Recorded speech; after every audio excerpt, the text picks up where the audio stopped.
Majstrova sveta v zapasení kadetov sa uskutočnia na budúci rok 2014 v Latovo od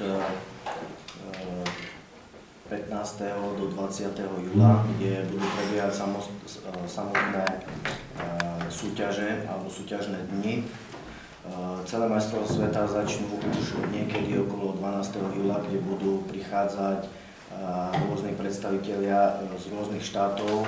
Potom budú prichádzať rozhodcovia a samotní športovci. Ukončenie je tam 21. júla 2014. Takéto podujatie, takéhoto rangu to ešte v živote nebolo podľa mňa, kedy, ako sme pred chvíľou hovorili, u mňa v kancelárii sa počíta, že denne by malo prísť okolo 600 až 1000 účastníkov zo 60 krajín sveta, ako ste povedali.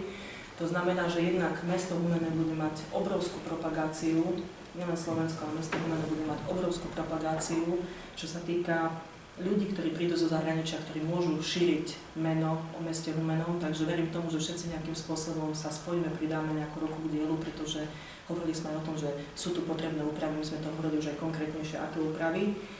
Ďalej by som chcela povedať, že to bude mať obrovský efekt pre podnikateľov, pretože 3 týždne sú úplne vybukované kapacity hotelov, reštauračné služby a ako vy ste mi spomínali, že ešte máte málo kapacít, alebo ako to je? Ešte je málo kapacít.